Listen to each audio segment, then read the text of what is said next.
Hello everyone, this is the continuation of chapter 1 from Science of Standard 6, Natural Resources, Air, Land and Water.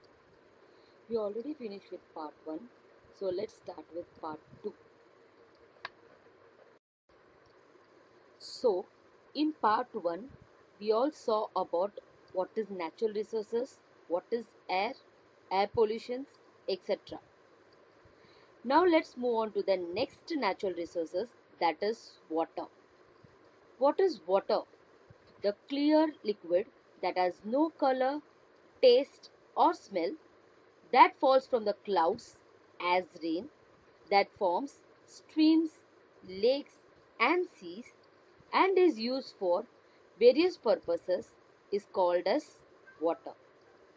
Now, you all tell me for what purpose we use water in our house for a whole day. We use water for various purposes like bathing, brushing teeth, washing clothes and utensils, drinking, cooking, etc. So it is almost impossible for us to spend even a single day without water. So water is the basic necessity for each and every living things. Water is needed for survival of every living organisms. Amount of water needed for every organism depends on its size of the body. Even our body wants to function smoothly, we need to drink 3 to 4 liters of water daily. So water is very important. As we all know, oxygen present in the air. So if hydrogen gas burns in the air, it combines with oxygen and water is formed. Water is available in the 3 different states in nature. As we all know, water is colorless, tasteless, and odorless liquid. Many substances can dissolve in it. So it is called as a universal solvent. There is a high proportion of water in the blood of the animals and the sap of the plants. So it is said that water is a life because no living things can survive without water. Distribution of water on the earth. Let us see how the water is being distributed on the earth. 97% of water available on the earth is in the form of seas and ocean. 2.7% of water in the form of frozen state and groundwater. Only 0.3% of fresh water is available for drinking. So we cannot use all the water on the earth because we know that sea water is very salty and some water is in a frozen state. A very small quantity of water is available for drinking. So it is enough for all the living things to survive. Next, water cycle and uses of water. We have learned that water on the earth is regulated through the water cycle. What is water cycle? When sun's heat evaporates water from the oceans, these water vapors condense after reaching the sky and fall back on the earth in the forms of rains. Rainwater creates freshwater sources on the earth. This is the process of water cycle. Uses of water.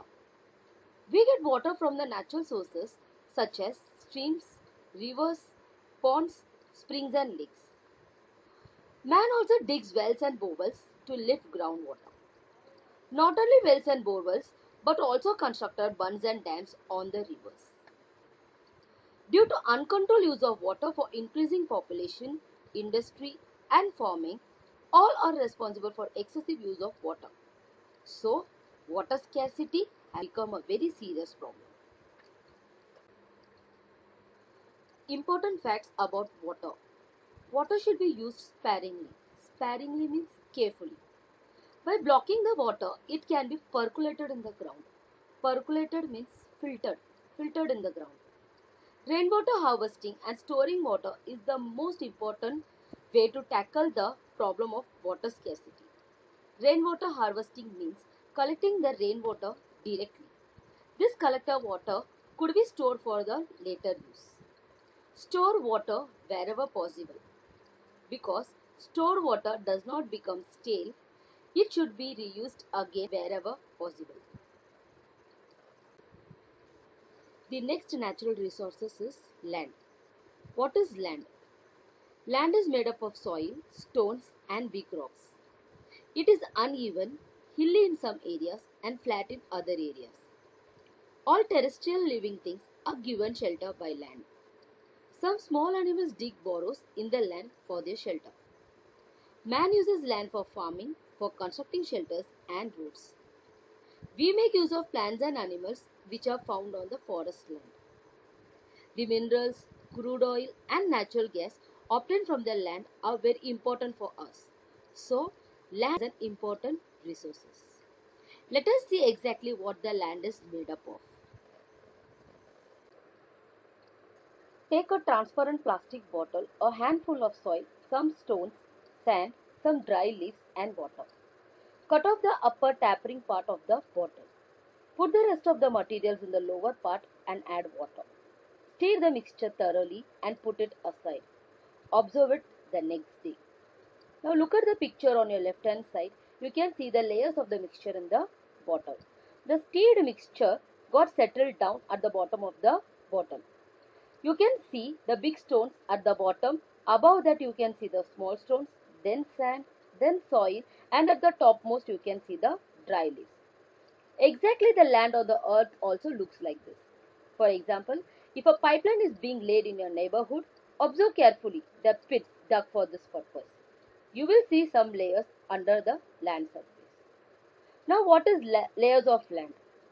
The sequences with which the layers of soil are present from top to bottom are called as layers of land. Now look at the picture on your right hand side. You can see the topmost layer of the soil is humus.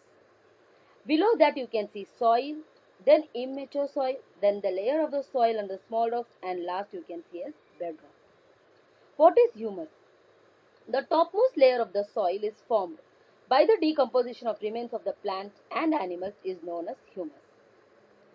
It is usually found in the dense forest.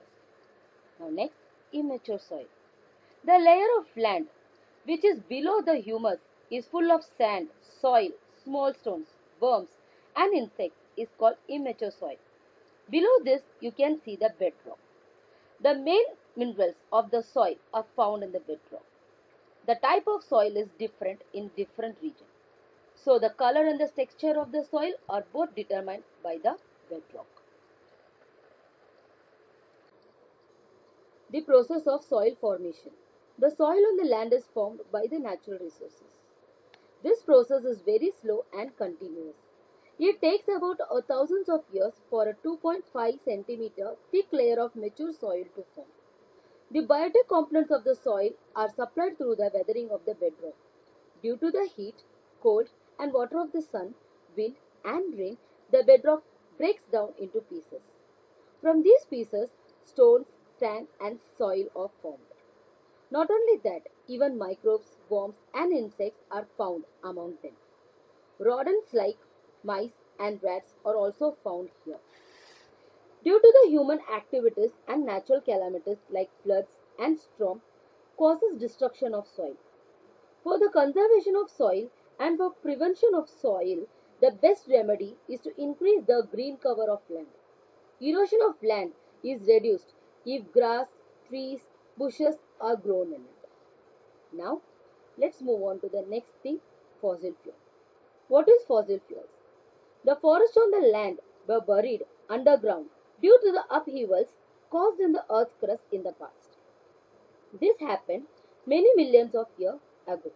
From the remains of the living things, the fossil fuels were created naturally due to the pressure and heat. Petrol, diesel, kerosene, paraffin, tar, and wax can be obtained from these fossil fuels. Institutes of work. For studying about the weather in the Indian subcontinent, Indian Meteorological Department, that is IMD, was established in 1875. The main function of this institute is to observe the weather and to make weather forecasts. It also conducts research related to the changes in weather, makes forecasts about rains, and studies the development related to the global warming. Now, we have come to an end of this chapter. What we have learned through this chapter? Let us see. The elements available in the nature which fulfills the basic needs of the living organisms are called natural resources. Air, water, and land are important natural resources. Soil has both biotic and abiotic constituents. There are many constituents of air such as nitrogen, oxygen, carbon dioxide, inert gases, water vapor, and dust particles. The ozone layer is also called as a protective shell of the earth. So, the natural resources in the form of air, land, and water are scarce. Therefore, we must use them judicially and conserve them properly. Thank you.